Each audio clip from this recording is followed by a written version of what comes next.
Hi, welcome back to me. My summer hiatus is over and the monitor is back in full effect. And with the summer behind us, we have a fall that is full of outrageous, fantastic, why did I use those two words? Pop culture releases. So this week, we are going to welcome the new television season with open arms, talking about one of my favorite shows that is back all over again. We are also going to talk about one of my favorite video games from last year that is now available in an all-new format. But first, we are going to talk about me getting a late pass for what is clearly one of the best comic books to come out this year, and that book is Fatale, written by Ed Brubaker with art by Sean Phillips. They are a team who have done fantastic noir and crime stuff in the past, Sleeper, Incognito, Criminal, etc.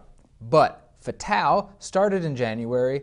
I didn't really notice. I mean, I kind of noticed, but I didn't read it, and then I didn't read it, and then I didn't read it, and then while I was gone from the monitor, I finally caught up on the series, and good Lord, people, this is one of the best written comics I have read in a very, very long time. It is a crime with a healthy dose of supernatural and some horror in there. It is the tale of, it's kind of a two-generation thing. It is a guy in the present trying to solve a mystery of what happened to his father's best friend, and also, by extension, his father. There is also a mysterious, enticing woman who appears in both timelines, the present day and also back in the 50s. And there is also a criminal underworld with some very demonic tones, and it is just gripping. It is so well put together, as is par for the course for these two, and it is well worth your time. There are only 7 episodes in. The 8th is about to come out, I believe, so you have plenty of time to sit down this week and just gobble it all up in one go, should you have the money to indulge your tastes that way. It's a comic book. They're like $2 a pop now, so do that. Yes, by all means, fully endorsed. That is the cosign from the monitor. But now let's talk about the new TV season, and God, am I excited for that. Okay, thank you for that. Can we talk about television for a second? One of my favorite things in the universe, in particular, the new fall season. Now the Breaking Bad is over. What is next? You know what's next? Starting Tuesday, Sons of Anarchy. That's what's next. One of my favorite shows on television, hands down, is back. The tale of the Sons of Anarchy Motorcycle Club from Northern California, or as some of us like to call them, Sam Crow, Sons of Anarchy Motorcycle Club Redwood Originals. What?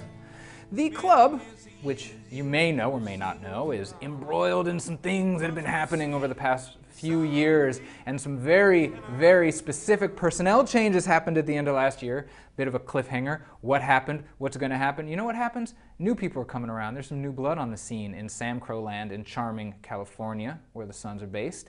Specifically, Jimmy Smits is around this year. And if you saw Jimmy Smits' season of Dexter a few years ago, you know that he is capable of giving some fresh energy to a good show.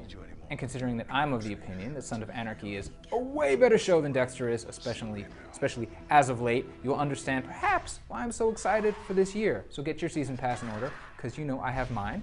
And in such celebration of that, and in preparation for the season premiere on Tuesday, I'm going to go in here, get a drink, and try not to get my ass kicked. Back to you. Okay, thank you for that. Hope you get out unscathed. I'm sure you will. You are a resourceful chap. Let's talk about video games. Q3 and Q4 are coming, and the release calendar is about to get nuts.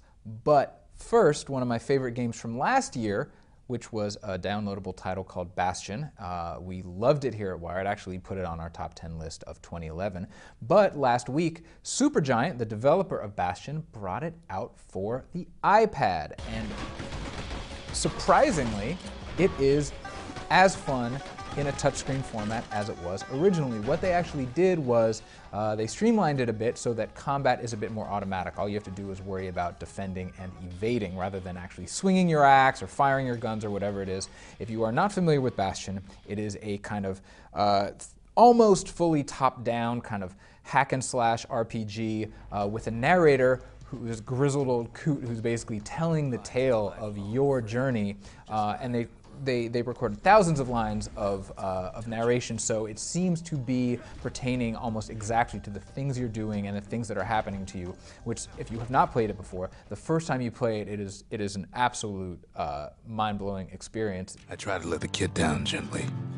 This is the Bastion, all right, except no one else showed up. really well done with headphones for the iPad. In fact, they recommend that, and I would as well. But it's only $4.99 for hours of gameplay. It's the exact same game as the downloadable from last year. It also just became available in the OS X for regular Macs in the App Store, but for $5 with a really nice streamlined touchscreen control scheme.